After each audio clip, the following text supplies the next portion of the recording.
Օրեր առաջ վերադարձել ես Կաննի 79-րդ կինոփառատոնից։ Այս տարվա Կաննը հատկանշական էր բնականաբար Արտավազդ Փելեշյանի հետայացուցադրությամբ ռեստավրացված ֆիլմերով։ Խոսելով թունավոր առնականության մասին, Բարդեմը խոսեց քաղաքականության մասին եւ մեր գոլեգան Ֆրանսիայից Լեյլան հարցրեց, ինչու են տղամարդիկ հաճախ լքում նրանց ում սիրում են, ինչ որտեղ հաջողելու համար, էությամբ զգում եմ լրագրող։ Գնալ, խոսացնել, խոսել, քայլել, վավերագրել, հա, ոտի վրա վավերագրել։ Օրինակ, սա ստատիկը ինձ համար օրինակ հիմա ես ում դուրս գամ այս տարածքից։ Անդադ միկրոֆոնին։ Հա, այսինքն շատ կներեք։ Ես սկսել եմ հայկական ֆիլմերի մասին գրելով։ Ինչքան հետ ես եմ ստացել, մենակ ես գիտեմ։ Լավն է ժողովուրդ, օրինակ, սա մի երևույթ է, որի մասին մենք չենք խոսում, սա տաբու էր, հա։ Օրինակ Սելավիի մասին լավ անուններ տանք, Սելավին, Ինա Խոջաբիրյանի նախագիծը, որը ինչ որ կարծրատիպ էր կոտրում, բայց սեքսը մեծ քաղաքում այդ վաղուց նկարել էին։ Հա։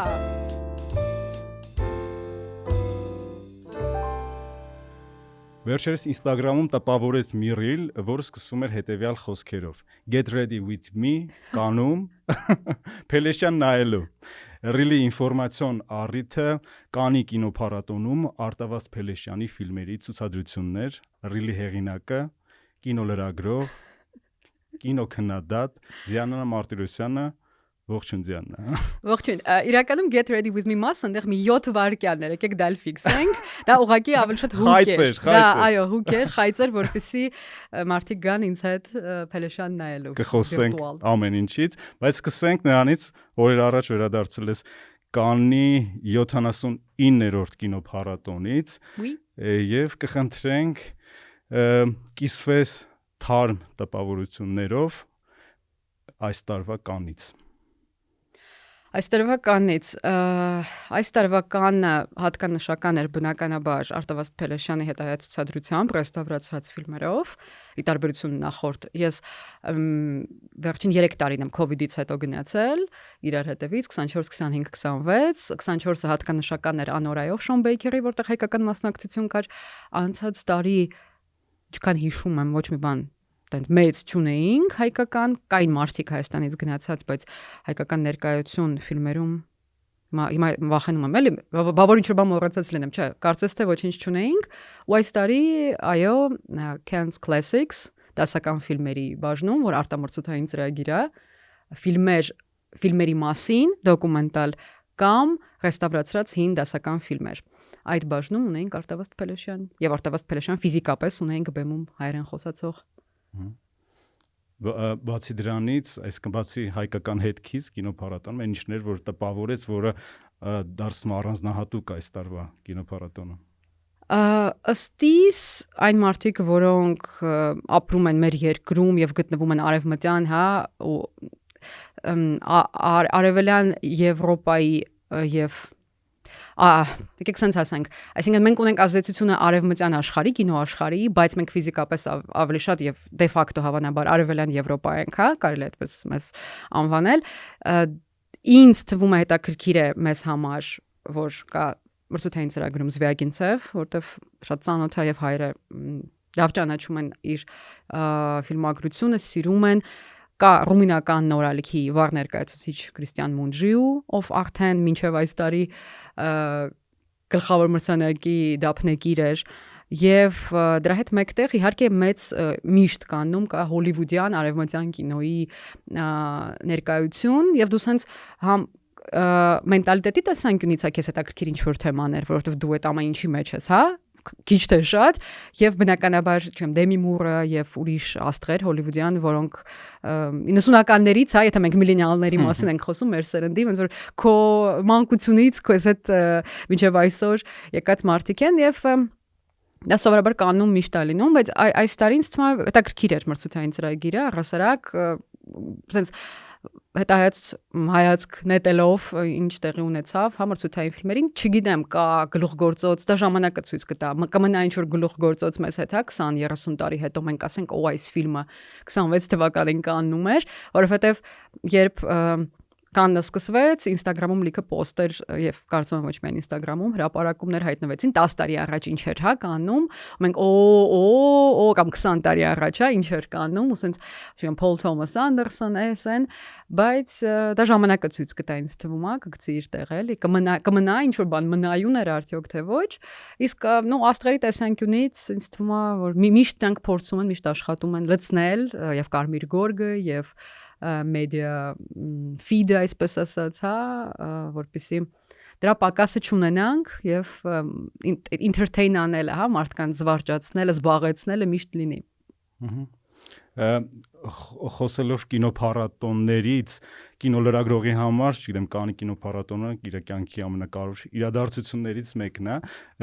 բայց կինոլրագրողին քեզ հատկապես ինչն է ամենաշատը ոգևորում, օրինակ, չգիտեմ, աստղերի հետ հանդիպելը, ֆիլմերի պրեմիերաները, թե ասուլիսներն, ամենաշատը ինչն է տենց քեզ գրավում։ Անձամբ ինձ իրականում կարծում եմ ամեն մեկն ունի իր ինչ-որ նախապատվությունները, նախասիրությունները, այսինքն մարդկա սիրում է Մունջիուին, մարդկա սիրում է Պարչանվուկին, մարդկա սիրում է, չգիտեմ, չէ կոնկրետ, հա, ժանր կամ երկիր կամ կինոյի տեսակ, կինոյի լեզու, ու ինձ համար կան ինչ-որ հայ իհարկե նախընտրելի ռեժիսորներ, ինչպես բոլորի մոտ, բայց sense կոնկրետ չեմ ասի որ ֆորմատը, հա, դա հարցազրույց է, թե ասուլիսը, որովհետև ամեն ասուլիս տարբեր է, այսինքն դու կարող ես մեծ սպասելիքներ ունենալ X մարդուց, X կինոգործիչ, բայց ասուլիսը լավ չանցնի կամ ինքը տրամադրություն չունենա, հա, անգամ քո շատ սիրելի կինոգործիչը, ում դու, չգիտեմ, 20 տարի սիրում ես, գուցե այդ օրը տրամադրություն չունենա կամ հոգնած լինի, այո, կամ չգիտեմ, հոգնած լինի կամ մինչև դա 7 հատ հարցազրույց տված լինի իրար հետևից ու այն շփումը որ դու ունենաս, գուցե այնքան պրոդուկտիվ ու էֆեկտիվ ու տպավորիչ չլինի, ինչքան սպասում ես, դրա համար հենց մի հանդիպան տեսակ չառանձնացնեմ, Կարմիր գորգի հետ կապված մարդիկ գուցե չեն պատկերացնում, sense կարճ բացատրենք, եթե դուք չունեք հրավիրատոմս, եթե դուք հրավիրված չեք, օրինակ անորային Կարեն Կարագուլյանը, որովհետև մենք անձամբ իրար գիտենք, ինքը ինձ հրավիրատոմս էր տվել, ես ունեի նույն այդ Կարմիր գորգով անցնել, մեքենայով գալ, այդ ամեն ինչը զգալու բերկրանքը, այսպես ասած, բայց եթե դու ուղակի բեյջով մարդ ես, ով բուք է արել, հա, ամրագրել է իր տոմսը ու գալիս է, դու նույն Կարմիր գորգով չես անցնում, քո մուտքը, այսինքն բոլորը ստեղով են անցնում, դու այսպես ես անցնում։ Բնականաբար դու կարող ես casual հագնված լինել, անպայման չի, հա, որ շքեղ հագնվես, ժամանակն էլ դրա չունես, գնաս պատրաստես, որովհետև մի քիչ ժամ առաջ ուրիշ ֆիլմից ես դուրս եկել։ Այսինքն Կարմիր գորգը պայմանական է Մոնիկա Բիլուչիի համար ու X լրագրողի համար, ով ուղակի եկել է, բեյջով ամրագրելով տոմսը, դա տարբեր Կարմիր գորգեր են։ Ու բացի հիմնական Լումիեր դահլիճից, որտեղ դուք տեսնում եք այն Կարմիր գորգը, որ տեսնում եք, դա Լումիեր դահլիճի Կարմիր գորգն է, հիմնական դահլիճի ամենամեծ, բացի դրանից ուրիշ դահլիճներ կան, ուրիշ դահլիճներ ունեն իրենց Կարմիր գորգը, իրենց press wall-ը, իրենց մուտքը, ելքը ու այսինքն կախված թե որ դահլիճում ես, որ ժամին ես նայում, մի ֆիլմը մի քանի անգամ են ցույց տալիս, առավոտյան սեանսներ կան, կա գալա պրեմիերա, կա press screening միայն մամուլի համար, այսինքն կախված թե որ ժամին ես գնում, որ դահլիճում ես, այդ տպավորությունները բնականաբար նաև դրա վրա են ազդում ու եթե դու գալա պրեմիերային ես ֆիզիկապես դերասանները, հա, ռեժիսորը եւ ստեղծողները ֆիլմի այդտեղ են, դա X տպավորություններ են, եթե իրանք չկան, դա Y տպավորություններ են, դա տարբեր փորձառություններ են։ Իսկ եթե խոսենք հաղթողների մասին, դուք երևի երկուսն դիտել եք, կպատմեք մի քիչ։ Զվյագինցևի ֆիլմը իր առաջին ֆիլմն է 9 տարվա մեջ, օբյեկտիվ պատճառներով նա վատառողջ էր եւ հասկանալի է նաեւ էմիգրացիայի, հա, փուլում էր։ Ես շատ մանրամասն չգիտեմ, չեմ հետազոտել որտեղից նա սկսեց, այսինքն փոխեց սցենար թե ինքը զրոյից սկսեց։ Ես ասուլիսին չմտա, որովհետև ես առավոտյան սեանսին էի, որ ավարտվեց ու ասուլիսը արդեն ավարտվում էր։ Ես գնացի որ մտնեմ ասուլիսի, բայց 5 րոպեից ասուլիսը ավարտվում էր ու դահլիճը լիքն էր ասուլիսի։ Ես չմտա ներս, ասուլիսի ներկա չգտնվեցի։ Կարող եմ հենց ֆիլմից խոսել, առանց սփոյլերների, որովհետև մարդիկ երևի շուտով հուսանք կնայեն արդեն Հայաստանում։ Ինձ անկեղծ ասած հիշացրեց մի ուրիշ ֆիլմ, այս ֆիլմը հոլիվուդյան, Ռիչարդ Գերի մասնակցությամբ եւ Դայան Լեյնի, կա մելոդրամայի գիծ, կա դրամա մելոդրամայի գիծ ու կա այդ քաղաքական պատերազմական ֆոնը, դեպքերը տեղի են ունենում 22 թվականին Ռուսաստանի Դաշնությունում եւ մի մարդու, մի բիզնեսմենի դրամա ողբերգություն, չգիտեմ, անվանենք դա թե չէ, դրաման այսպես անվանենք, անձնական դրաման, որը ծավալվում է այդ գործողությունների ֆոնին։ Ես հասկանում եմ, որ միշտ քաղաքական ու սոցիալական կոնտեքստը կարևոր է եւ անցած տարի Փանահի հաղթանակը հիմնական մրցույթում նույնպես ներգրավել է եւ հաղթել է, կարելի է համատել Զվյագինցևի հաղթանակի հետ եւ տրամաբանական կոմպոնենտ կա այստեղ իհարկե բնականաբար, բայց Մունջիուի ֆիլմը Ֆյորդը, Քրիստիան Մունջիուի ֆիլմը, որը հաղթեց գլխավոր մրցանակը, ինձ համար նույնպես լինելով շատ քաղաքական ֆիլմ, այդտեղ ուղիղ չկան թեմաներ, պատերազմական թեմա չկա, քաղաքական գործիչներ չկան, բայց դա նույնպես քաղաքական ֆիլմ է մի ընտանիքի մասին, որը Ռումինիայից տեղափոխվում է Նորվեգիա, եւ այդ կոնսերվատիվ ընտանիք է, Ռենատը Ռեյնսմեն մորդերում, Սեբաստիան Սթենը հոլիվուդյան դերասան ռումինական արմատներով հորդերում, շատ հավատացյալ ընտանիք է, ու դաստիարակության մասին պատկերացումները արևելյան եվրոպացու եւ արևմտյան եվրոպացու կարելի է երեխաներին ապտակել, թե չի կարելի։ Դու իրավունք ունես քո երեխային դաստիարակչական նպատակով հետևին թեթև այսպես խփել, թե չէ։ Եվ դա դառնում է քաղաքական, կրոնական, սոցիալական եւ մշակութային դիսկուրսի թեմա։ Ինձ համար ավելի հետաքրքիր ու ավելի նուրբ գուցե, ավելի մի քիչ sense ակնարկային գուցե կիսատողատակերով խոսացող կինո, Զվագինցևի պարագայում ինձ թվում է շատ տարբեր են եւ ամեն մեկը ունի իր նախապատվությունները։ Առանցավ Grand Prix, հա։ Այո, երկրորդ մրցանակը ըստ կարևորության եւ երկուսն էլ սոցիումի մասին են բնականաբար ռեֆլեքսիան կա, սոցիումի եւ դա շատ կարեւոր է եւ ես անդադ խոսելիս,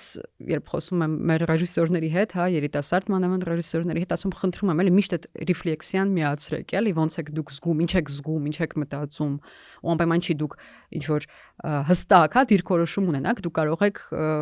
դիտարկողի դերում լինել եւ ռեժիսորը կարող է դիտարկողի դերում լինել, դիստանցիան լինի եւ եկեք չմոռանանք, որ մի այլ կարևոր մեծ ռեժիսոր կար, ով ստացավ լավագույն ռեժիսորի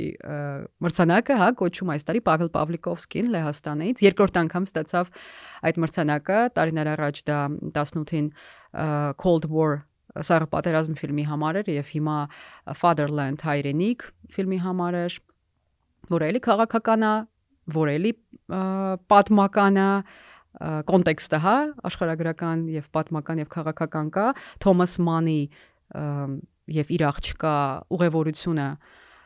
եւ իրենց դիրքը քաղաքական, իրենք արևմուտքի թե արևելքի հետ են, իրենք ԽՍՀՄ-ի հետ են, թե Միացյալ Նահանգների ու մի ընտանիքի ողբերգություն, մի ընտանիքի պատմություն, ինտելեկտուալի, հանրային գործչի, Նոբելյան մրցանակակրի, կյանքը եւ իրեն շրջապատող աշխարհը։ Շատ ինձ թվում է էլի ֆիլիգրան է աշխատանք եւ Պավլիկովսկին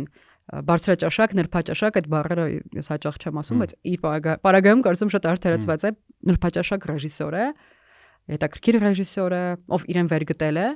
եթե չգիտեք, Իդայից առաջ նա լրիվ այլ կերպ էր նկարում, Իդան եւ Սառը պատերազմը եւ այս մեկը սև սպիտակ են, ուրիշ ֆորմատի են, այդ ստատիկ կադրերով, ուրիշ տրամադրությամբ, մինչ այդ նա Մեծ Բրիտանիայում էր աշխատում եւ նկարում էր ավելի ստանդարտ, ավանդական կինո, հետո նա կտրուկ փոխվեց, հետ եկավ Բրիտանիայից Լեհաստան ու սկսեց նկարել բացարձակ այլ կինո, շատ մեծ տարիքում արդեն 50 անց էր։ Եվ Նրանք շատ տարբեր են Զվյագինցևը, Մունջիուն եւ Պավլիկովսկին եւ ինձ թվում է դա լավ է։ Գուցե ամեն տարի չի, որ այսպես ունենում ես այդպես մեծ շատ անուններ։ Չնայած հիմա իրանք նկարեցին, մյուսները հանգստանում են, մյուս տարի իրանք կնկարեն, ոնց որ կփոխվեն տեղերով, էլի, Բացի ֆիլմերի թեմաներից նաեւ միջոցառումներն էլ քաղաքականացված են, ոնց ասեցիր նկարահանումից առաջ, կպատմես մի քիչ դրա մասին։ Այո, շատ հաճախ Ֆրանսիայի հանրությունը լրագրողների, իդեմս լրագրողների միջոցով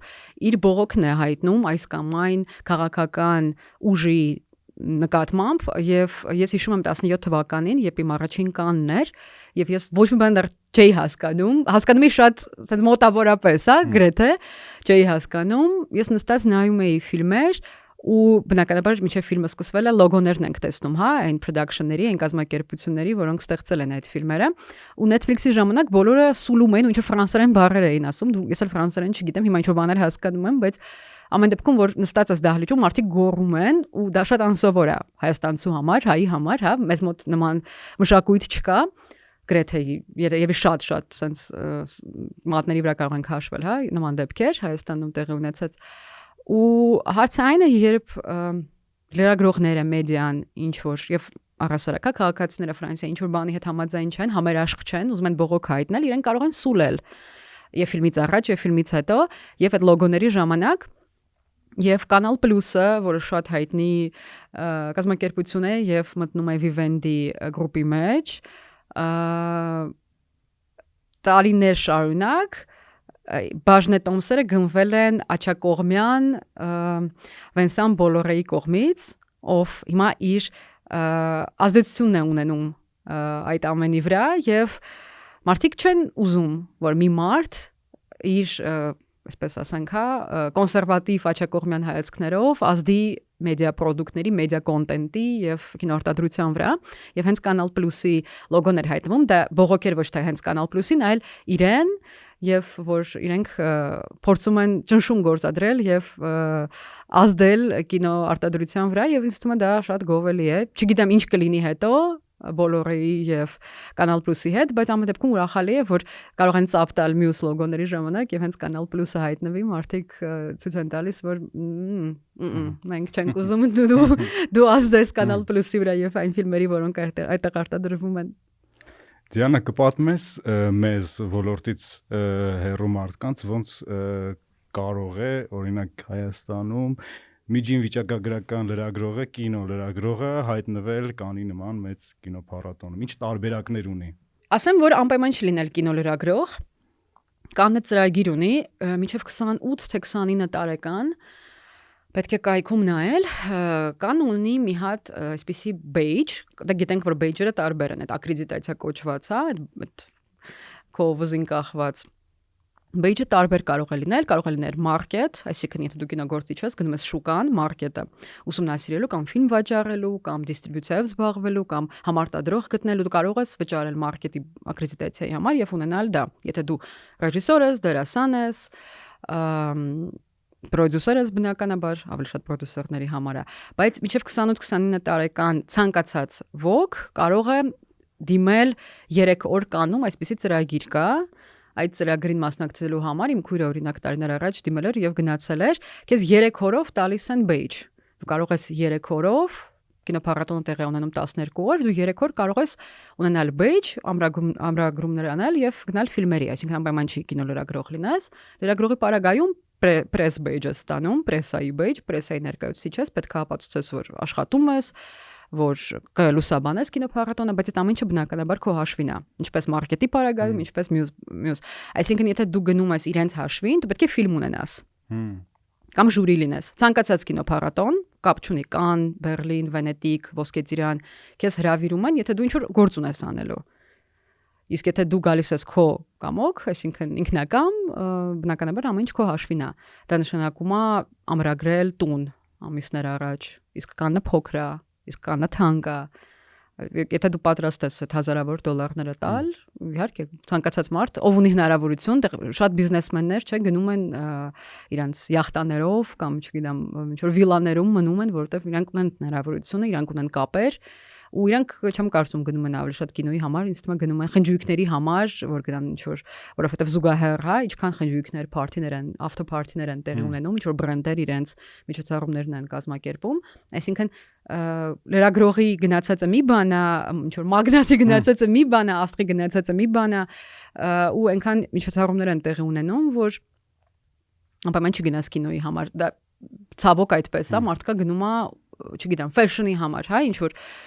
մեդիաներից կան մարդիկ, որոնք գնում են եւ լուսաբանում են Կարմիր գորգը, հայտնիներից ով ինչ հագուստ հագավ գրեց, ներկայացրեց եւ այլն եւ այլն։ Անպայման չի հենց կինոյի մարդ լինես։ Մենք ենք որ ֆիլմեր ենք նայում օրը մի քանի հատ, բայց մարդ կա, որ ուրիշ բանով զբաղված։ Այսինքն մասնագիտական առումով եթե միայն գնացած լինես, լուսաբանել, հետո վերլուծական տեքստեր գրել, այդ ամեն ինչը ոչ մի տիպի չի կարող ծածկել։ Իհարկե չի կարող։ Եթե խոսում ենք մանավանդ հայ լեզու, հա? Եթե խոսում ենք մեդիայի տեսանկյունից, ոչ թե սոցիալական մեդիայի ինֆլուենսեր լինելու, ինչ որ, հա, նման կոնտենտի մասին, եթե խոսում ենք զուտ, հա, մեդիայի տեսանկյունից, այսինքն քեզ պետք է քո մեդիան ուղարկի։ Առասարակ նորմալ սպիտակ մարդկանց աշխարհում այդպես է, չէ՞։ Քո խմբագիրը, քո խմբագրությունը, քո տնօրինությունը քեզ պետք է ուղարկի եւ հոգայի ծախսերը, բայց Հայաստանից մենք շատ քիչ մեդիաներ ունենք, որ դրանով հետաքրքրված են, գուցե ինչ որ մեդիաներ անցյալում դա արել են, բայց այս պահին տենց շատ ծախսատար է ու ինձ թվում է մարդիկ լավ չեն պատկերացնում առասարակ այսինքն այդ գլամուրը մի բան է, բայց կինո նայելը մի բան է, այսինքն պետք է հասկանալ ինչ ես դու ուզում լուսաբանել։ Դու ուզում ես կարմիր գորգ լուսաբանել, թե ուզում ես ֆիլմեր, թե ուզում ես հարցազրույցներ ունենալ։ Եթե դու ուզում ես հարցազրույց ունենալ, դու պետք է կոմեդիան պետք է հետաքրքիր լինի դիստրիբյուտորներին։ Դու չես կարող հայկական փոքր մեդիայով գնալ ու ունենալ Բրեդ Պիտի այդ հարցազրույց, չէ՞, որովհետև կա այնտեղ 800 հատ ուրիշ մեդիա, որոնք ավելի մեծ են ու ավելի կարևոր են, եթե կա Hollywood Reporter-ը կամ Variety-ն, պայմանական, իսկ իրանք կան, կամ Screen-ը, կամ Screen Daily-ն, բնականաբար իրենք կունենան առավելություն։ Իսկ պատմես քո փորձը, այս քո որիորդ կանի կինոփառատոներ ու առաջի փորձը ոնց եղավ։ Սա իմ 4-րդ կանի կինոփառատոնն է, 17-ին էր իմ առաջինը, հետո չգիտեմ ինչի անդադ գնում էի Վենետիկ ու Բերլին, ինձ երևի ավելի կոմֆորտ է Վենետիկում, որովհետև Վենետիկ այդքան քաոտիկ չի, ու Վենետիկ ու Բերլին ամեն տարի գնում էի մինչև COVID, հետո մի 2 տարի COVID-ի ժամանակ չէի գնում, հետո վերսկսեցի, իսկ Կաննը այնքան ծանր է, այնքան քաոտիկ է, էլի ասեմ, կրկնեմ այդ բառը, որովհետև իսկապես շատ խառն է ու բեյջերի իերարխիա կա, այսինքն մի տեսակի press page չի, կախված կոմեդիայից, որքան մեծ է կոմեդիան, որքան շատ ես դու գրում, որքան կարևոր ես դու, որքան շատ են քո ընթերցողները, այդքան կոմեդիայի page-ը լավն է։ Եվ երբ կոմեդիան փոքր է, ես տալիս են այդ ամենափոքր բեյջը, դու նշանակում է, որ պետքա ոնց որ զիջես են մեծ մեդիաներին։ Եթե մտնում ես ասուլիսի, սկզբից մտնում են այն մեդիաները, հետո փոքր մեդիաները։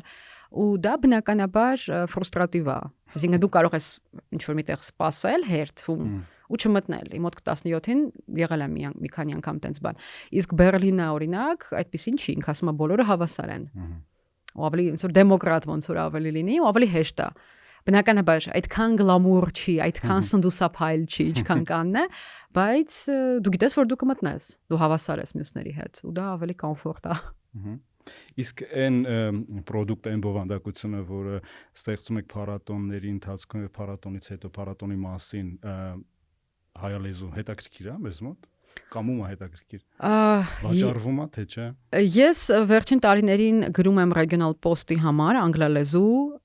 ես անում եմ content Instagram-ում, տարբեր երկլեզու եւ հայերեն եւ անգլերեն, ու իմ նպատակը այն է, որ ինձ ոչ միայն հայաստանցիներ ու հայեր հետևեն, որովհետև ինձ թվում է մենք կարող ենք կոնտենտ անել անգլերեն, մանավանդ այսօր AI-ի դարաշրջանում դու կարող ես շատ արագ խմբագրել քո տեքստը անգլերեն, անգամ եթե չունես թարգմանիչ, հա, դու կարող ես տեքստը անգլերեն գրել, հայերեն էլ, ռուսերեն էլ, անգլերեն էլ, ֆրանսերեն էլ եւ խմբագրել շատ արագ, կարող ես մոնտաժել եւ այդ ենթագրերը դնել անգլերեն եւ հայերեն, ուրիշ հարց, որ երբեմն դրա ժամանակը չկա, բայց ես աշխատում եմ երկլեզու անել։ Ամեն դեպքում ես ունեմ գոլեգաներ, մանավանդ ինձնից մեծ, մի 10 տարի, որոնք արդեն միլենիալ չեն, մի քիչ ավելի մեծ են, հա, ու իրենք առհասարակ չեն տիրապետում սոցիալական մեդիային։ Իրանք ասում են, օ, դու սենց բաներ ես անում, դու ռիլեր ես նկարում, իրանք ունեն Instagram, ասենք ունեն 1000-2000 հետևորդ կամ անգամ մի քիչ, բայց քանի որ իրանք ունեն մեդիա, օրինակ Լեհաստանում կամ, չգիտեմ, Նիդերլանդներում, որը հոգում է իրենց ծախսերը, իրենց ուղարկում է կինոփառատոնի, վճարում է իրենց ստան համար, վճարում է իրենց տոմսերի, իրենք կարիք չունեն աշխատացնելու իրենց սոցիալական հարթակները։ Իսկ ես լինելով հայ, ով անկախ լրագրող է, ես անկախ լրագրող եմ, ես ֆրիլանսեր եմ, ոչ մեկին ոնց որ, հա, կոնկրետ կցված չեմ, ինչ որ մեդիայի, ես ինքս եմ տնօրինում իմ ժամանակը, դա եւ հոգնեցուցիչ է, եւ մյուս կողմից դու ունես ազատություն, այսինքն դու պարտավորվածություն չունես ինչ որ քաղաքական հայացքների հարել, ինչ որ մի կողմին կծվել, դու ազատ ես, դու բնականաբար ինչ որ պայմանավորվածություններ ունես, բայց դա հետ մեկտեղ դու ունես նաև այդ կրեատիվի ու ստեղծագործելու ազատությունը։ Ու այնպես չի, եթե ինչ-որ մեկը իտալացի է կամ հոլանդացի է, ինքը մեզնից միանշանակ ավտոմատ ավելի լավ կոնտենտ է ստեղծում, ոչ։ Դա մարդուց է կախված, դա ինդիվիդուալ է ինչ-որ հատկանիշներ են։ Բնականաբար Z generation-ը, Gen Z-ն ավելի շատ արագ է ինչ-որ, հա, տեխնիկական եւ ոչ միայն տեխնիկական հմտությունների հարցում, որովհետեւ իրենք ավելի շատ են դրա մեջ։ Դա շատ մարդուց է կախված։ Եվ օրինակ ես ունեմ իտալացի կինոքննադատ ծանոթներ, որոնք Վենետիկ չեն գալիս, ապրում են ինչ-որ օրինակ Բոլոնիայում, հա, ու ասում են Վենետիկը թանկ է մեզ համար, Վենետիկի կինոփառատոնը թանկ է, եւ իրոք դա այդպես է։ Եվ Հայաստանում կա, ասենք 5 կինոքննադատ ակտիվ, հա, կամ 7, կամ չգիտեմ ինչքան ենք, 10-ից քիչ ենք, 5-10, 10 էլ չկանք հաստատ, Իտալիայում քանիսն են։ Շատ։ Այո, եւ մրցակցությունը ավելի մեծ է եւ Ֆրանսիայում է բնականաբար մրցակցությունը ավելի մեծ, անգլալեզու շուկայում է բնականաբար ավելի մեծ։ Ու մի կողմից ոնց որ դա մինուս է, որ դու փոքր երկրից ես։ Մյուս կողմից դա ինչ որտեղ քեզ ավելի ոնց որ յուրահատուկ է, հա, դարձում յուրահատուկ, որ մենք քիչ ենք ու մենք փորձում ենք փակել այդ բոլոր համ հայերից խոսալ, համ բացատրել, պատմել Զվիագինցևից, Մունջիուից, համ մի քիչ Կարմիր Գորգ, մի քիչ ես։ Ես ամենայն դեպս այդպես եմ փորձում։ Ես փորձում եմ մի քիչ ռեալիստիկ վավերագրում անել, ու ինձ շատ դուր է գալիս վավերագրելը, ցույց տալ ինչա կատարվում, այդ քաոսը, այդ հակառակ կողմը, հա, այդ Կարմիր Գորգի, համ ֆիլմերից խոսել, համ ունենալ իմ անձնական դիտանկյունը, իմ POV-ին, որպես անհատ, որպես հեղինակ, հա, հեղինակային մոտեցում այդ ամենին, ու ես շատ եմ սիրում խոսացնել կինոքննադատներին, եթե չգիտեմ տեսել եք թե չէ, ամենաքննարկված այս տարվա ասուլիսը եղել է Խավիեր Բարդեմի ասուլիսը, չգիտեմ այդ ռիլը տեսել եք թե չէ։ Ձեր ընկերներն։ Իմ հետ մնացող նույն տանը, նույն տունը կիսող, նույն լոգասենյակը կիսող Լեյլան, ով շփվել է իմ հոլանդացի ընկերոջ եւ գոլեգայի հետ, իրենք brainstorm են արել, ինչ կարող են Խավիերին հարցնել, ու ես ժամանակին ծիծաղում էի, որ գնում ենք ասուլիսի ու մարդկանց դիմում էին անունով, ասում էի, ինքը Խավիեր Բարդեմն է։ Հիմա այնքան ենք մենք իրանց տեսել, Խավիեր, ոչ թե Խավիեր Բարդեմ, Խավիեր։ Լեյլան մոտեցավ, այսինքն գնաց ասուլիսի ու դիմեց Խավիերին, Խավիեր Բարդեմին, եւ այն հարցը տվեց, որը մեր տան սենյակում, հա, այդ հյուրասենյակում էր քննարկվել մեր հյուրասենյակի սեղանի շուրջ, այսինքն հարցերը այդպես են ծնվում։ Ես ուզում եմ որ մարդիկ տեսնեն, որ այնինչ տեսնում են իրենք, Խավիեր Բարդեմը ինչ ասեց։ Դրա յետևում ինչ էր, դրան ինչ էր նախորդել։ Ու ես Սիմոն Աբգարյանին քաղաքական հարց տվեցի, չնայած ես միշտ զարմանում էի, որ լրագրողները կինոփառատոններին քաղաքական հարցեր են տալիս, բայց Սիմոն Աբգարյանի ֆիլմը քաղաքական է։ Դեգոլի մասին է, եւ Սիմոն Աբգարյանը մարմնավորում է ֆրանսիական պատմության կարևորագույն ֆիգուրներից մեկին, եւ մենք մի շաբաթից ունենք ընտրություններ։ Ինձ համար դա շատ օրգանիկ էր, ու շատ տրամաբանական էր, ինչպես Լեյլան Խավիեր Բարդեմին հարցրեց սեքսիստական մասկուլին թեմայով հարց, որը ուղղակիորեն հենց հա կինոյի ֆիլմի հետ չէր կապված, ֆիլմի թեմայի հետ էր կապված, բայց սոցիալական հարց էր։ Իսկ ասեք հարցնել պատասխան եք կարճ, որտեղ արդեն հետաքրքիր բոլորին։ Սիմոն Աբգարյանին, Խավիերին։ Խավիեր Բարդեմի ֆիլմը այն մասին էր, թե ինչպես իր հերոսն համարնավորում է, թողում է իր ընտանիքը եւ հետո միավորվում իր ընտանիքի հետ, եւ մեր գոլեգան Ֆրանսիայից Լեյլան հարցրեց, ինչու են տղամարդիկ հաճախ լքում նրանց ում սիրում են, ինչ որտեղ հաջողելու համար։ Ու Խավիերը չնայած բազմիցս արդեն կարծում խոսել է այս մասին, այդ տոքսիկ առնականության, հա, թունավոր առնականության մասին, եւ խոսելով թունավոր առնականության մասին Բարդեմը խոսեց քաղաքականության մասին եւ ասեց պարոն Թրամփը, պարոն Պուտինը եւ Նետանյահուն եւ այն ինչ որ կատարվում է Իսպանիայում, հա, տղամարդկանց ագրեսիան իրենցից թուլերի նկատմամբ, այո, դա փոխկապակցված է եւ հարցում հնչում էր արդյոք դա նաեւ նրանից է, որ օրինակ իրենք սիրված չեն եղել կամ լքվել են, հա, օրինակ իրենց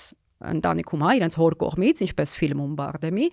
եւ Բարդեմը դա կապեց իսպանական իրավիճակի հետ եւ ասաց, որ նա ապրում է շատ մաչիստական երկրում, այդ մաչո կերպարները, հա, այդ առնական կերպարները, որոնք Հայաստանում էլ կան, մենք իրանց մաչո չենք անվանում, ուրիշ բան ենք, չէ՞, ասում, բայց իդեոլոգիան, հա, նույնն է։ Ու ասում եմ, որ նորմալ չի այն քանակը կանանց, որոնք մահանում են իրենց ամուսինների կամ զուգընկերների կողմից, հա, Իսպանիայում եւ այն ագրեսիան, որը գեր տերությունների, պետությունների, մեծ երկրների, ուժեղ երկրների ղեկավարները դրսևորում են ավելի փոքր թույլ երկրների նկատմամբ, դա նորմալ չի եւ նա կապեց այդ երկու երևույթները իրար։ Եվ ժամանակ չի եղել արվեստից խոսեն, այնքան քաղաքականացված է եղել ամեն ինչ։ Դե գիտեք, ինձ թվում է քաղաքականությունը ամենտեղ է եւ արվեստում նույնպես, այսինքն մենք չենք կարող քաղաքականությունը անջատել, քաղաքականությունը ամեն ինչ է։ Երբ օրինակ դու գնում ես ասուլիսի, նույն իմ գործընկերուհին, ով Խավիեր Բարդեմի հետ էր խոսում եւ դարձրեց այդ մամուլի ասուլիսը այդքան հայտնի, ինքը պատմեց, որ գնաց հարցազրույցի, սա շատ տարածված պրակտիկա է մեծ կինոփառատոնների ժամանակ, դու գնում ես հարցազրույցի, բայց դու one չես, դու մեկը ոնց որ տետատետ չես կինոգործչի հետ, այսինքն դուք նստած եք 2-3 հոգով կամ 5 հոգով, ու ռեժիսորն է, ու ամենեքդ մի հարց է տալիս կամ 2 round table-ա կոչվում, օրինակ կամ մի քանի անվանում ունի, ու ինքն էր նստած եւ մեկ ուրիշ տղամարդ կինոքննադատ լրագրող, ու այդ լրագրողը օրինակ չտվեց իրեն, որ ինքը հարց տա 30 րոպե նստած են ու 30 րոպե տղամարդ էր հարցնում ու ինքը ասենց ասում է ես նստած սպասում էի որ երբ ինքը ոնց որ ֆայմելու հասկանա որ պետքա ինձ նայև հա տեղ տա ու պրինցիպիալ ինքը չէր միջամտում սպասում էր որ ինքը ոնց որ թույլ տա որ ինքը հարցնի չէր խանգարում սխալվելու հա ու ես ասենց ջղայնացած ասում եմ չէ դու պետքա իրան մի հատ բզեիր պետքա ասեիր ներողություն կարող ես էլ հարց տամ ինքը ասես չէ ես պրինցիպիալ սպասում էի ու չեմ ասում որ դա միշտ տղամարդկանց պարագայում է արվում բայց նման պրակտիկա կա ու հաճախ մենք գիտենք որ կա այդ սեքսիզմը ու ինքը մենակ Հայաստանում չի ու մենակ մեր տարածաշրջանում չի ինքը ամբողջ աշխարհում կա այսինքն դա էլ է չէ քաղաքականություն ինչպես են վերաբերվում կանանց հա կանանց դերը քանի կին ռեժիսոր կա այսօր քանի կին ռեժիսոր կար սովետական Հայաստանում քիչ զգալիորեն քիչ բայց նույնը կարանք ասենք չգիտեմ կոմպոզիտորների մասին ու այդ ինչ որ չգիտեմ երևի մի գործոնով կամ հանգամանքով պայմանավորված չի էլի նրանից չի որ չեն թողել տեղ չեն տվել չգիտեմ կարծում եք ես վախենում որ մեր հարցազրույցը նույնիսկ չդառնա սեքսիստ չէ մասկուլին բաներ չանեն ամեն դեպքում այսինքն մենք գիտենք որ կան նախապաշարմունքներ մինչ օրս այն կանանց նկատմամբ ով է ընդունվում թատերական ինստիտուտ եւ ինչ պիտակավորումներ են ստանում այդ կանայք դերասանուհիները ինչ պիտակավորումներ էին ստանում 30 տարի առաջ ինչքանով էր օքեյ լիքը հայրերի համար որ իրենց աղջիկը օրինակ գնա ընդունվի թատերական եւ լինի օրինակ վաղը մյուսօր դերասանուհի միանգամից այդ հարցն էր ծագում եթե անկողնային տեսարան լինելի ինչ ես անելու նկարվելու ես նման տեսարանում հաստատ այդ խնդիրը կա կողմից որ նայենք հիմա այսինքն տղաների առումով է տղաներին այս դերասանն էս բաներ այսինքն կապիկություն է սանում զևի ճնշումը հա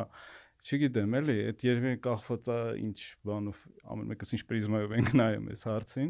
հիմա նույնիսկ բանը մենք տենց միշտ քննարկում ենք կարող է ինչ որ տենց ժամանակն է գալիս որ տղաներն իրանց խնդիրներից խոսեն իհարկե պետք է խոսեն ուղղակի ինձ մոտ տղամարդիկ ավելի շատ տենց ինքնամփոփ են ու ներս են գցում կանայք ավելի շատ են արտահայտվում ու ինձ թվում է պետք է արտահայտվել, պետք է խոսել խնդիրների մասին եւ մենք խորհրդային Հայաստանում չունեինք գեղարվեստական կինո նկարող, գեղարվեստական մենք ունեինք մուլտիպլիկացիայում, մենք ունեինք վավերագրության մեջ, մանավանդ հայազգի կինոռեժիսորներ, հա, որոնք ապրում էին, ստեղծագործում էին Հայաստանից դուրս, բայց օրինակ մենք Ֆրունզե Դովլաթյանի կամ Հենրիկ Մալյանի, Ալբերտ Մկրտչյանի նման մենք չունենք գեղարվեստական կինո նկարած, կինոռեժիսոր ով այդ կարելի ասել աստիճանին հասել է որ ստեղծագործել է եւ հասել է ում թույլ են տվել չհամաձայնվել որովհետեւ այդ նույն սովետական մասնավորապես սովետական միջավայրում այսինքն կինը այդ ազատությունները եւ ուներ օրինակի համար եթե նայենք ղեկավար պաշտոնները այսինքն կանայք կային ու կարող էին հասնել այսինքն այդ միջավայրը պայմանները ստեղծված են իսկ եթե չեն հասել, չգիտեմ, գուցե ստեղծագործական ոլորտում կանեք չունեն այդ ազատությունը, որովհետև եթե օրինակ խոսենք քաղաքականացնենք, կարող ենք էլի վերադառնալ բնականաբար կանին, ուղղակի sense կարճ բան ասեմ, որ դարեր շարունակ կին նկարչուհիներին թույլ չէին տալիս նկարել մարդկանց։ Իրենք նկարում էին, հա, նատյուրմորտներ, օրինակ, կամ պեյզաժներ։ Բայց օրինակ մերկ մարմին կինը չէր կարող նկարել, տղամարդը կարող էր։ Տղամարդը կարող էր, իսկ ինը չէր կարող, եւ նկարչուհիների պարագայում էլ այդ խնդիրը կար։ Գրականության պարագայում կար այդ խնդիրը, հա, գրականություն։ Մենք գիտենք ինչքան դեպքեր կան ամբողջ աշխարհում, որ կանայք մակագրվում էին ուրիշ անվան տակ, այո, կամ իրենց ամուսինները յուրացնում էին իրենց ստեղծագործությունները, կամ, չգիտեմ, ինչ որ ստիպված, ինչ որ կեղծ անուն էին, հա, հնարում, բեմական անուն էին հնարում, այսինքն դա տեղից է գալիս այդ գրականությունը եւ վիզուալ արվեստը եւ կինոն շատ փոխկապակցված են իրար հետ։ Այս հետաքրքիր թեմա է ու հետաքրքիր նաեւ այս թեմայով տեսնել ֆիլմեր, օրինակ մեր հայկական կինոյի ինդուստրիայում, չգիտեմ, ինչ են մտածում, բայց այսանք թեմաներ են, որոնք լավ ֆիլմեր կարան դառնան։ Իհարկե։ Իսկ ոնց եք վերաբերում մեր կինոինդուստրիային, այսինքն նույն լրջությամբ, հետևականությամբ հետևում եք, գրում եք, վերլուծում եք։ Աշխատում եմ մաքսիմալ հետևել, իհարկե կոմերցիոն ֆիլմերը, որոնք շատ մենք հասկանում ենք, ուզում ենք, չէ՞, որ վերջին 2 տարին շատ են նկարահանվում կոմերցիոն ֆիլմեր։ Ինձ երբ հրավիրում են, ես աշխատում եմ միշտ գնալ, ֆիզիկապես գուցե ոչ բոլորն եմ հասցնում դիտել, բայց աշխատում եմ, երբ Հայաստանում եմ, անգամ եթե չեն հրավիրում, բայց ֆիլմը վարձույթում է, ես մանավանդ առավոտյան սեանսներին, որ քիչ մարդ լինի, որովհետև Կաննում ու Բերլինում մարդիկ այսպես են նստում, այսպես։ Դա դու շարժվում ես կամ մի վարքյան հեռախոս ես ստուգում, մանավանդ Բերլինում, կողքիդ նստած կինոքննադատը մի հատ քեզ այնենց կնայի, մի հատ այդ պայմաններից հետո գալիս ես Երևան ու բոլորը խոսում են, հեռախոսները չեն անջատում, պոպկորն են ուտում, 28 րոպե կարող են ուշանալ, ուշացած մտնել, հա, ֆանարիկով լուսավորել են անց ճանապարհ, իհարկե կոնտրաստը շատ ուժեղ է։ Ու ես առավոտյան սեանսներին եմ աշխատում գնալ, սա նաև կոչեր, խնդրում եմ ժողովուրդը, եկեք իրար դա հաճույքից չզրկենք, անգամ եթե ֆիլմը չեք հավանում։ Հա, այդ անգամ ֆիլմը ձեզ համար վաու գլուխգործոց չի, եկեք իրար հարգենք։ Ու ես առավոտյան սեանսներին գնում եմ, ես նայում եմ մեծ էկրանին, աշխատում եմ հիմնականում ինչքան հնարավոր է մեծ էկրանին դիտել, կարծում եմ այդպես է պետք եւ հորդորում եմ մարդկանց այդպես դիտել մեծ էկրանին։ Ու եթե կապենք այն ինչի մասին նոր խոսում էինք, հայկական կինոյում վերջին տարիներին շատ ակտիվ են կին կինոգործիչները, ռեժիսորները եւ պրոդյուսերները, շատ մեծ ակտիվություն կա։ Այո։ Ես կինոգործիչ չեմ, բայց այդպես է, այո, եւ ես շատ եմ ուրախանում։ Մենք անցած տարի ունեինք մի քանի հաջողություն, Թամարա Ստեփանյանի 2 ֆիլմ ունեինք, մեկը Բերլինում, մեկը Լոկարնոյում, թեև Թամարան ֆիզիկապես Հայաստանում չի ապրում, բայց շատ ակտիվ ներգրաված է հայաստանյան կյանքի հետ, եւ հիմա վավերագրողների գիլդիայի նախագահն է, մենք ունենք կին պրոդյուսերներ եւ Կաննում ունեինք, եւ Բերլինում ունեինք, եւ վավերագրական կինոյում ունեինք Ինա Սահակյանի ֆիլմը, որտեղ նա համառեժիսոր է մեկուկես մի ամիս առաջ Ֆիպրեսի մրցանակի ստացա Ֆիպրեսին, դա միջազգային ֆեդերացիան է կինոքննադատների։ Շողակաթ Վարդանյանը, այո, այսինքն այդ ռեֆլեքսիան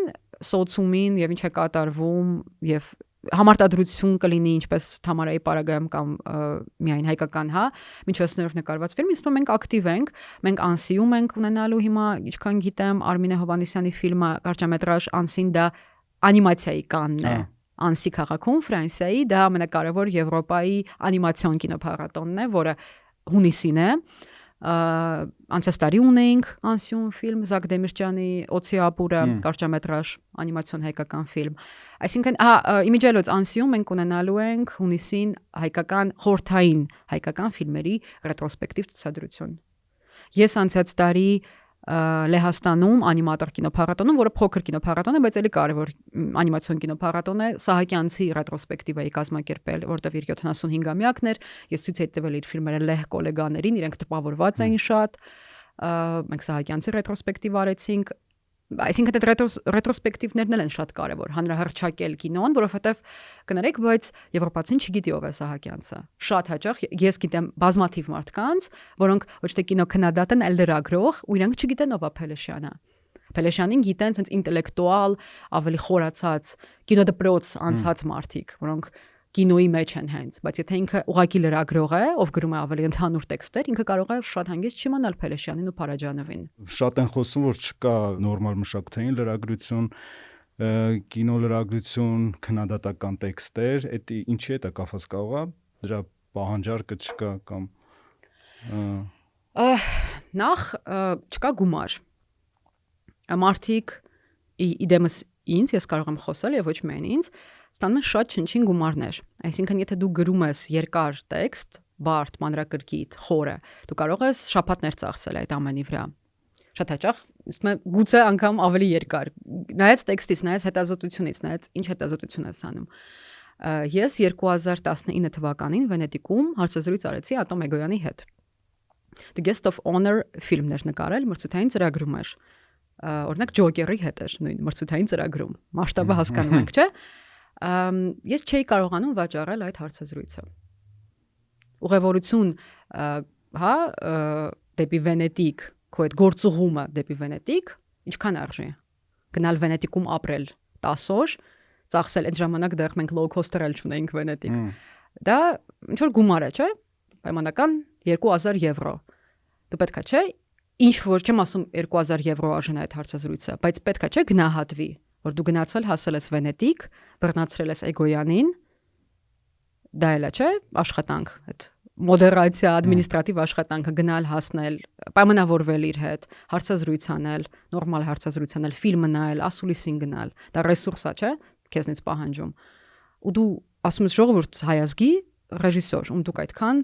մենք միշտ բոլորի աչքը մտցնում ենք, չէ՞, անուն, ինչ որ անուններ ենք դնում։ Okay, անուն։ Կարող ենք այս հարցազրույցը, ես ես անվճար չեմ տալու։ Դա պրինցիպալ է, ինչի ես պետք է անվճար տամ իմ աշխատանքը, իմ քրտինքով վաստակած հարցազրույցը։ Ու ես երկար տանջվելուց հետո կարողանում ինչ որ ձև այդ հարցազրույցը վաճառել։ Շատ չնչին գումարով։ Ինչ անի սկսնակ լրագրողը։ Ինչի մասին գրի։ Այսինքն դուք ուզում եք Բրեդ Պիտի հետ հարցազրույց, Հայաստանից դուք չեք ունենալու Բրեդ Պիտի հետ հարցազրույց։ Դու չես կարող։ Եթե ինչ որ ծանոթ ունես, եթե ինչ որ ձև կարող ես դուրս գալ Բրեդ Պիտի վրա, որովհետև քո, չգիտեմ, Գլենդելում կամ Լոս Անջելեսում ապրող եսիմինչը իրեն գիտի, եթե դու տենց կապեր ունես, ով կարող է զանգել իրեն եւ 800 միլիոն միջոցառումների մեջ նա քեզ 15 րոպե ժամանակ կհատկացնի, օքեյ։ Էքսկլյուզիվ ես ուզում այդպեսի։ Դա եք ուզում որ վաճառենք Մոնիկա Բելուչի ու Բրեդ Պիտ, դա եք ուզում։ Չգիտեմ, ես չեմ հասկանում ինչ կոնտենտ պետք է նկարվի, որ մշակութային լրագրողը, հա, 20 տարեկան մարդը, օրինակ նոր թարմ դուրս եկած բուհից, հա, 21-22 տարեկան մարդը կարողանա որակյալ հոդված գրել, տեքստ գրել, որտեղ վաճառի, որտեղ է հրապարակվելու, ինչ գումարով է հրապարակվելու։ Իսկ եթե ոնց որ սկսենք բանից, եկեք, որտեղից Պարզից դեպի բարդ, ոնց որ փոքրից դեպի մեծ, այսինքն գրել այն ամենի մասին չկատարվում է մեզ մոտ, ինչքան էլ այնտի ոնց որ մասշտաբների առումով շատ փոքր է, բայց գրել մեր երկրում կատարվող մշակութային իրադարձություններից, ֆիլմերից, օրինակ համար գիտեք, որ լիքը ֆիլմեր են նկարահանվում, բայց դրանց մասին տեքստերը քիչ են, բացի այդ գովեստի խոսքերից, ինչ որ տենց ստատուսներից Facebook-ի, փառաբանող, այսինքն վերլուծական տեքստ չկա, շատ ժամանակ երևի նրա հետ է կապված, որ ոնց որ վատամարդ չեն ուզում դուրս գան, պետք է իրանց։ Մանավանդ որ դուք ասացիք շատ քիչ են վճարում են հոդվածի համար, բայց երևի ճիշտ չլինի հետեղից սկսել, էլի։ Ես դրանից սկսել էի, մինչև Կանն Բերլին գնալը, ինձ չի որ ես դեռից եմ սկսել։ Ես սկսել եմ հայկական ֆիլմերի մասին գրելով։ Ինչքան հեյթ ես եմ ստացել, մենակ ես գիտեմ։ Ոչ թե դա ինձ կանգնացրել է։ Ես իմ ֆոկուսը փոխել եմ։ Ես դեմ չեմ գրել հայկական ֆիլմերի մասին, բայց եթե միջավայրը առողջ չի, եթե դու գրում ես Դավիթ Բաբախանյանի ֆիլմի մասին, ողջույն Դավիթ Բաբախանյան, կամ Հրաչ Քեշիշյանի ֆիլմի մասին, կամ ուրիշ ինչ-որ, հա, կոմերցիոն ֆիլմի մասին, կամ ոչ կոմերցիոն թեկուզ, ու եթե դու հետո չես մտնում կոնստրուկտիվ ռացիոնալ երկխոսության մեջ, ես չգիտեմ նպատակը։ Եթե դու հրավիրում ես ինչ-որ մարդու հարցազրույցի, ու այն ինչ որ ինքը քեզ ասում է կադրից դուրս չի ասում կադրում այն ռեժիսորը, որը շատ անկեղծ քո հետ խոսում է, որը երևի թե նաև ինչ որ սիմպաթիա ունի մասնագիտական քո նկատմամբ, որը կարող է շատ բաց լինել կադրից դուրս, բայց հենց ռայքը միանում է ու ինքը սկսում է այսենց պաշտպանական ինչ որ գուցե նաև ես էի սկսնակ, ու գուցե ես չեմ ժխտում, հա, ես գուցե ինքս ինչ որ բաներ չգիտեի 10 տարի առաջ, ինչ գիտեմ հիմա, բայց այն երկխոսությունը, այն ազատ անկեղծ շփումը, որը դու ուզում ես ունենալ, եթե չի ստացվում այդ երկխոսությունը, հա, չի ստացվում ունենալ ու այդ վատամարդ դուրս գալը պլյուս որքանով է դա առողջ, եկեք դա տենց նայենք, հա, եթե չի ստացվում այդ առողջ երկխոսությունը էլի ասեմ ու կոնստրուկտիվ չի դա, չգիտեմ, այստեղ հարց է էլի ինձ մոտ առաջացնում, ավելի լավ է ես գնամ կան, նայեմ Մունջիուի ֆիլմը, Գրեմունջիի ֆիլմի մասին կամ հարցազրույց անեմ ինչ-որ տենց ավելի գուցե ոչ սուպեր հայտնի, բայց միջին, հա, կալիբրի եվրոպացի կամ ոչ եվրոպացի ռեժիսորի հետ, բայց հայերի մասին ես ինքս երբ կա առիթ, ինչպես ես նշեցի այն, օրինակ ֆիլմերը, որոնք ունեինք կինոփառատոներում, ես միշտ դրանք լուսաբանում եմ, անգամ reel կանեմ Instagram-ի համար, ես ուզում եմ մարդիկ տեղյակ լինեն, որ օրինակ ունենք այս ֆիլմը, ունենք այս ռեժիսորին, այստեղ հասած ես իրենց հետ հարցազրույցել կանեմ, բայց երբ կա այդ ֆիլմի մասին, եթե ֆիլմը լավը չի, օբյեկտիվ, հա, կամ ըստ քեզ լավը չի, գրելը ու դա չի բերում առողջ ինչ-որ դիսկուրսի, իմ մոտ օրինակ հարց է առաջանում, էլի։ Դա վերածվում է ինչ-որ ոչ մասնագիտական, այլ անձնական ինչ-որ պաշտպանական ռեակցիայի ու սլաքները մասնագիտականից գնում են անձնական։ Մանավանդ մեր սոցիումում, որ առանց դրա շատ թունավոր է, որտեղ մեդիա տիրույթը շատ թունավոր է ու շատ անառողջ է, չգիտեմ։ Ես շատ կուզեմ ունենալ այդ շփումը ու այդ դիալոգը։ Հիմա ես արել եմ մի հարցազրույց, որ ուզում եմ շարք դարձնեմ, հարցազրույց զբոսանք հայ ռեժիսորների հետ։ Չգիտեմ քանի հատ կստացվի։ Մի հատ արդեն նկարել ենք Գորգ Կիրակոսյանի հետ, ուզում եմ մոնտաժեմ գցեմ, բայց ես վստահ չեմ, որ բոլորը կարող են անկեղծ ու ազատ խոսել քեզ հետ։ Ու եթե դու ասես, գիտես, այս ֆիլմը չեմ հավանել, այս մեկը օքեյ, հա, այս մեկը շատ եմ սիրում, այս մեկը չեմ հավանել, ես վստահ չեմ ու ինքս անցել եմ դրա միջով, երբ ես ստացել եմ ոչ առողջ ֆիդբեք։ Դիանա, ասացիք, որ դասավանդում եք նաև։ Ասացի։ Նկարահանումից առաջ կոնկրետ ինչ առարկա է, կպատմեք։ Արդի կինո, այդպիսի առարկա ունենք Երևանի թատրոնի եւ կինոյի պետական ինստիտուտում, որը տրամաբանական շարունակությունն է կինոյի պատմության, այսինքն ուսանողները առաջին 2 տարին անցնում են կինոյի պատմություն եւ հետո գալիս են դեպի մեր օրեր 90-ականներ, 2000-ականներ եւ ես քանի որ շատ ավելի լավ գիտեմ այդ ամենը եւ ավելի կենտրոնացած եմ այդ ներկա ժամանակաշրջանի վրա, ես պատմում եմ ինչ է կատարվում հիմա, վերջին 20 տարին, 30 տարին։ Իսկ ինստիտուտում կա բաժին քննադատության, տեքստ գրելու կինոգիտություն։ Մենք ունենք կինոգիտության եւ թատերագիտության, այսինքն տեսական, հա, այդ բաժինները եւ շատ քիչ ուսանողներ, գրեթե ուսանողներ չունենք, ցավոք։ Այսինքն ես մտածում եմ գոնե հույս կա որ իրանք կանեն ինչ որ դուք արդեն չեք ուզում անել։ Չէ, մենք ուզում ենք անենք, ուղղակի ձևաչափերի հարցն է, լեզվի հարցն է, ինչ լեզվով ես դու դա ուզում անել, լեզուն ոչ ուղիղ հա իմաստով, ինչ ֆորմատով ես ուզում անել, բայց նայեք, քանի որ մեդիաները, մշակութային մեդիաները գնալով փակվում են, գնալով քչանում են, երբ ես սկսում էի, երբ ես 20 էի, 21 էի, իրենք ավելի շատ էին, այդ հարթակները ավելի շատ էին։ Հիմա ամեն ինչ շատ քաղաքական է, կամ մենք ունենք entertainment, TikTok, Instagram, Reels ֆորմատի, ու մենք ունենք շատ ահավոր շատ քանակի քաղաքական content, տարբեր տեսակի։ Բայց հիմա նաև ժամանակն է փոխվել, եկեք չմոռանանք, Հայկ ջան, որ մենք հիմա ինչ ժամանակաշրջանում ենք ապրում, մարդ, ով ավարտել է ինստիտուտը կամ չի ավարտել ինստիտուտը, ու կապ չունի անգամ կինոքննադատության հետ, ուղղակի կինո է սիրում։ Ինքը ունի բլոգ, կարա 500 հետևորդ ունենա, կարա 5000 ունենա, ինքը տունը նստած իրան նկարում է, պատմում է, օրինակ Հարի Փոթերից, մտնում է ինչ որ Վիկիպեդիայում ինչ որ նյութեր է կարդում կամ ինչ որ ուրիշ կայքերում ու խոսում է։ Այսինքն դա գոյություն չուներ 10 տարի առաջ։ Հիմա դա գոյություն ունի։ Արդյոք դա նրանից չի, որ նիշան բաց են թողել այն մասնագետները, որոնք պետք է խոսեին։ Ես խոսում եմ, բայց ես չեմ կարող, նայեք, ինձ անդադ ասում են, օրինակ սա ինչի չես անում, սա ինչի չես անում, ժողովուրդ, ես չեմ հասցնում, ես չեմ կարող ամեն ինչ անել։ Ու ինձ մա նորմալ է, որ դու ամեն ինչ չփակես, ինչ որ բան թող բաց մնա։ Ես կարող եմ գնալ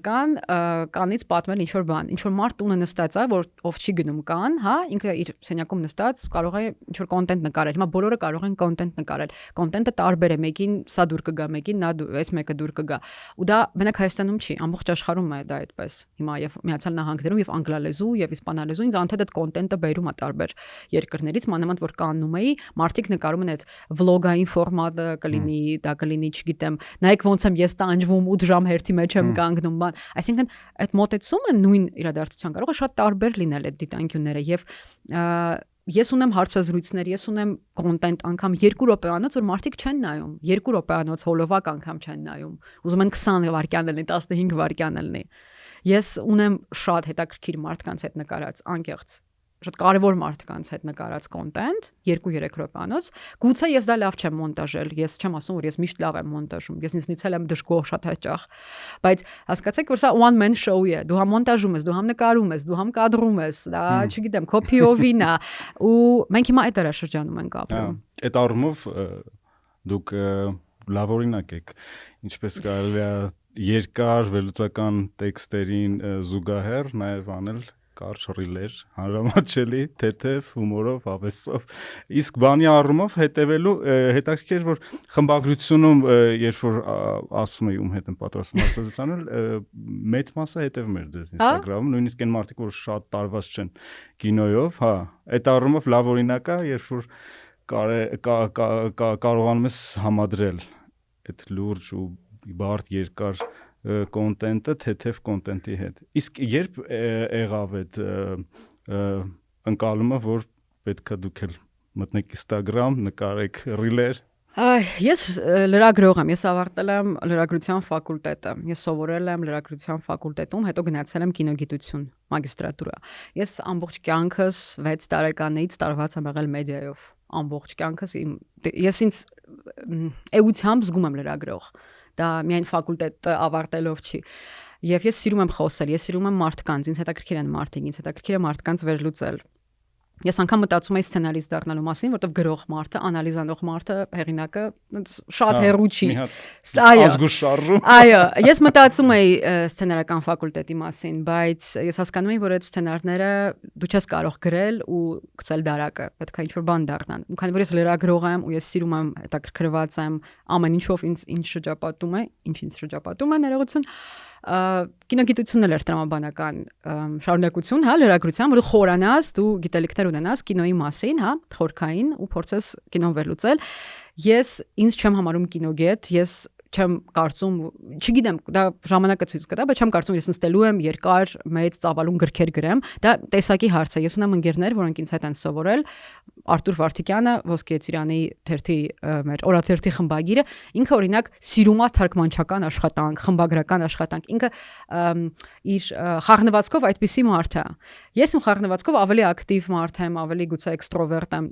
մաքուր էքստրովերտ չեմ, բայց սիրում եմ այդ, այսինքն գնալ, խոսացնել, խոսել, քայլել, վավերագրել, հա, ոտի վրա վավերագրել։ Օրինակ սա ստատիկը ինձ համար օրինակ հիմա ես ում դուրս գամ այս տարածքից։ Անդադ միկրոֆոնին։ Հա, այսինքն շատ կներեք։ Չէ։ Հուսամ չի դխքում, շատ կներեք ձեր հնչյունային ռեժիսորից ներողություն եմ խնդրում։ Ես ուզում եմ շարժման մեջ լինեմ։ Այսինքն լրագրողները կարող են լինել Պոզների նման ու Պարֆյոնովի նման, այսինքն մեկը սիրում է ոտի վրա անել, մեկը սիրում է տաղավարում նկարել։ Դա ինձ նորմալ է, այսինքն ամեն մեկս մեր ինչ որ մեր մոտեցում ունենք, հա, ժուրնալիստիկային ու հիմա էլի վերադառնալով հա սոցցանցերին, ինձ կարճ ասեմ, այսինքն այդ սոցցանցերը մեզ տալիս են ազատություն, ես վաղը կարող եմ գուցե նկարել ինչ-որ ֆորմատներ, որոնք հիմա չեմ նկարում։ Գուցե ես կարող եմ ինչ-որ դերում հանդես գալ, որում հա, որ տրամաբանական շարունակությունը կլինի ու այն ինչ-որ կատարվում է աշխարհում, ոնց որ քեզ դա էլ է ինչ-որ տեղ ազդում քեզ վրա եւ ինչ-որ տեղ ուղղորդում, հա, այսինքն առանց քո կամքի դու գնում ես ինչ-որ բանի մեջ, որ ասում ես, վայ, բայց հա հետաքրքիր է, ես սա կփորձեմ անել, ու ինձ օրինակ շատ հետաքրքիր է, ուղղակի դա չի գտնում այդքան հանրահռչակում ինչքան ես կուզեի, ինձ շատ հետաքրքիր է հենց շփվել տարբեր երկրների կինոքննադատների, լրագրողների հետ։ Ինձ հետաքրքիր է անգլերեն անել, ինձ հետաքրքիր է որ լեհ կինոքննադատը կամ նիդերլանդացի կամ եգիպտացի կարող է տարբեր POV ունենալ նույն ֆիլմի շուրջ, ու մենք ինչ-որ բանավեճ ունենանք, բայց դա մնում է խոհանոցային տիրույթում։ Մեկ-մեկ դու ուզում ես նկարես, իրենց կոմֆորտ չեն զգում, մարդկա տեսախցիկի առաջ իրան կոմֆորտ չի զգում, բայց ես փորձում եմ նման ֆորմատներ անել ու ես շատ հաճախ ու հիմա այս երկու օրն էլ մի ռիլ կլինի, որտեղ ես հայկական արտադրության սերիալներ եմ ցույց տալի ու իրանց ֆիդբեքերն եմ լսում։ Ու ինձ դա հետաքրքիր է, որովհետև մարդիկ տեղյակ չեն ինչ այստեղ կատարվում ու ես գնացի Սիմոն Աբգարյանի ֆիլմը նայելու իմ հոլանդացի ընկերոջ հետ, կինոքննադատ, ինքը չգիտեր Սիմոն Աբգարյանի մասին։ Ու դա օքեյ է, դա տրամաբանական է, որ ինքը հոլանդացի է ու կարա չիմանա։ Ինքը կարա հետաքրքրված չլինի, հա, ֆրանսիական կինոյով կամ հայ-ֆրանսիական ֆիլմերով։ Այսինքն մեզ թվում է բոլորը ամեն ինչ գիտեն, չէ, ամեն մեկը ոնց որ կարա իր սպեկտրը ունենա հետաքրքրասիրությունների։ Մարդկա կարող է անիմացիայի մեջ խորացած լինել, մարդկա VR-ի մեջ, եկեք չմոռանանք, որ հիմա VR-ը շատ մեծ է AI-ի հետ եւ ոչ միայն AI-ի հետ, AI-ի նկատմամբ իհարկե հակասական ավերաբերմունքը, բայց կա օրինակ VR content ու երրորդ տարին եթե չեմ սխալվում կանոն VR մրցույթ կար, Վենետիկն է տարիներ շարունակ անում VR ֆիլմերի մրցութային ծրագրեր։ Այսինքն մարդկա կարող է գնալ դա նայել, մարդկա կարող է գնալ այն նայել, այնքան շատ է այդ բազմազան է այդ մեդիան, ինձ թվում է ամեն մարդ կարող է իրեն իր տեղը գտնել այդ մեծ խաղ հրապարակում, հա, դու քո բանը գտնես, անկյունը գտնես ու բզբզաս ավազի մեջ։ Իսկ վերջին լավ բանը, որ տեսել եք Հայաստանում, ֆիլմեր, սերիալներ կամ ուրիշ ձև դերակերպեմ հարցս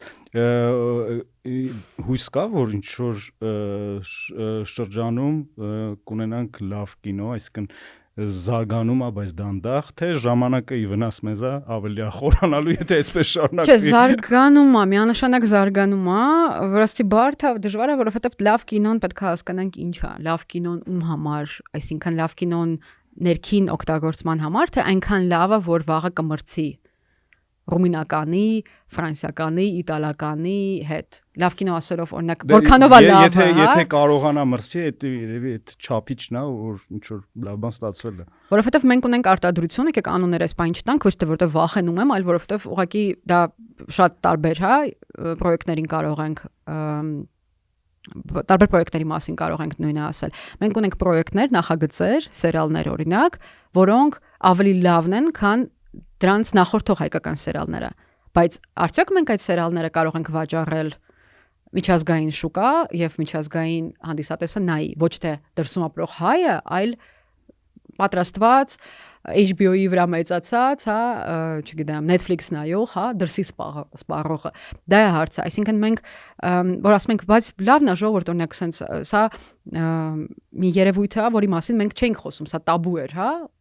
Օրինակ Սելավիի մասին լավ անուններ տանք, Սելավին Ինա Խոջաբիրյանի նախագիծը, որը ինչ որ կարծրատիպեր է կոտրում, բայց սեքսը մեծ քաղաքում այդ վաղուց նկարել է։ Հա, բայց Ինային պետքա ես կանում տեսա Ինային, մենք շփվեցինք ու ասեցի, ինչ որ հարցերի շուրջ զրուցեցինք ու ես հենց այդ հարցը տվեցի, ով է գրել, ոնց է գրել, դերասաններին էլ ես հարցնում, ոչ բոլորին, բայց մի երկու հոգու ու այսինքն պետքա հասկանալ որն է գերնպատակը, դե կոնկրետ օրինակ այստեղ ներքին շուկայի համար հայալեզու արտադրություն հայերեն, բայց վաղը գուցե իրենք կամ չգիտեմ ուրիշ մարդիկ իրար միանան, հա, ու ստեղծվի մի պրոյեկտ, գեղարվեստական ֆիլմ, դե սերիալի պարագայում ավելի դժվար է, հա, դուրս վաճառել, բայց գուցե դա նպաստի կամ ուրիշ մարդ նայի դա, ոգեշնչվի, ուրիշ բան նկարի, ուրիշ բան ստեղծի, ուրիշ բան գրի։ Այսինքն միանշանակ այդ ամեն ինչը ինձ թվում է իրար վրա ազդում է։ Իհարկե ազդում է, մենք ունենք վավերագրական լավ ֆիլմեր, այն ֆիլմերը, որոնք նշեցինք, հա, իրենք վավերագրական են, որոնք հաջողություններ են ունեցել վերջին մի քանի տարին, հիմնականում վավերագրական են։ Մեր վավերագրական ֆիլմերը գուցե ավելի մեծ շանսեր ունեն, քան գեղարվեստական կինոն ավելի բարդ է, ավելի թանկ է, թիմային է ավելի, վավերագրականը դու կարող ես ինքդ նկարել, ինքդ լինել օպերատորը, ինքդ կարող ես մոնտաժել, հա, ոնց որ ինքդ քո գլխի տերն ես, այսպես ասած, իսկ թիմային հասկանում ենք մեզ մոտ միշտ չի որ լավ է ստացվում։ Ամենը գուցե իր կողմը քաշում, հա, այդ Կրիլովի առակի նման, ու դա մեծ ծախսերի հետ է կապված։ Միշտ չի, իհարկե կան ֆիլմեր, գեղարվեստական ֆիլմեր, micro budget, low budget, ու ես այդ օրինակը միշտ բերում եմ նույն ուսանողներին, ասում նայեք 10,000-ով սա նկարած է, կամ 100,000-ով, կամ չգիտեմ, Շոն Բեյքերը միջև անորան շատ փոքր բյուջեներով էր նկարում, անորան էլ է հոլիվուդյան մասշտաբների պայմանների համար փոքր բյուջեով նկարված։ Միշտ չի որ գումարն է որոշում, բայց այո, գումար պետքա, պրոդյուսինգ պետքա հասցնես։ Քո նման կա 1800 միլիոն մարդ, լավ 1800 միլիոն չէ, 1800 1800 մարդ իր ֆիլմը ուղարկում է Վենետիկ ու Բերլին ու դու ես ուղարկում։ Դու պետքա ինչ որ բանով հետաքրքրես, դու պետքա ունենաս այդ պրոդյուսինգը։ Մենք պրոդյուսինգի դպրոց ենք նոր ձևավորում, հասկանում եք։ Մենք ունենք պրոդյուսերներ, որոնք անգլերեն չգիտեն։ Իրանք նկարում էին, հա, վերջին 30 տարին լիքը մարդ նկարում էր կինո, որը չգիտի անգլերեն, եթե ինքը չգիտի անգլերեն, ինքը ու եթե չունի ցանկություն դրսում վաճառելու, ստացվում է ֆիլմը մնում է Հայաստանում։ Եթե ինքը օրինակ ռուսերեն գիտի, ինքը այսինքն ստացվում է սահմանափակվում է մեր տարածաշրջանով։ Հիմա հասկանում ենք, որ Ռուսաստանը միակ ելքը չի, կա նաև ISS շուկաները կան։ Եկեք վաճառենք այս շուկաներին։ Դու պետքա կապեր ունենաս այդ շուկաների հետ, քեզ պետքա ճանաչեն։ Քեզ պետքա իմանան, դու պետքա զանգես կամ մեյլ գրես ու քո մեյլին պատասխանեն, որտեվ քո նման 150 հոգի մեյլ է գրում նույն մարդուն, չէ՞։ Դու պետքա գնաս կան ու ունենաս ծանոթություններ, որ քո հայկական ֆիլմը ունենա ֆրանսիական համարտադրություն։ Ու բացի քեզնից Ինդոնեզիայից մինչև Բանգլադեշը Հայաստանի Երևանի թաղամասի հետ չի, երկրի հետ եմ, այդ մարդիկ իրենք բոլորը ուզում են ֆրանսիական համարտադրություն, չէ՞, որ ունենան ֆիլմ, որը հետո կաննում կարող են ցուցադրել։ Վերջին հարցը, Դիանա, ոնց է կարծում ամեն դեպքում կինոյի մասին գրելը, կինոյի մասին լավ տեքստեր, մասնագիտական խորը տեքստեր գրելը կարա նպաստի լավ կինո ունենալուն Հայաստանում։ Ես այսպես պատասխանեմ, ինձ թվում է հետաքրքիր բովանդակալից առողջ քննադատությունը, քրիտիկան ոչ թե որպես դու քրիտիկան ժանրը, որտեղ դու վերլուծում ես, հա, ոչ թե մեկին իջացնելու, այլ վերլուծելու ու հասկանալու ցանկությունը, հա, այդ հետաքրքրասիրությունը, որը կա, այդ երկխոսությունը կարող է ազդել առողջ ձևով, առողջ կերպով մեր ոլորտի զարգացման վրա։ Ոչ միայն կինոյի թատերական ոլորտի, նկարչության, ճարտարապետության, երաժշտական ոլորտի, այսինքն ըստ իս մենք ոչ թե մենակ կինոյում ունենք այդ բացը, այլ առհասարակ մշակութային արվեստային կյանքում Հայաստանի։ Այսինքն մարդիկ պետքա այս sense շփվեն, մարդիկ պետքա այստեղ կարող էր նստած լինել երկու ռեժիսոր ու մենք իրար հետ բանավիճեինք,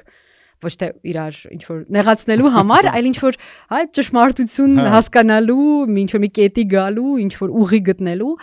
Ինձ թվում է մենք չունենք այդ մշակույթը զրուցելու, իրար լսելու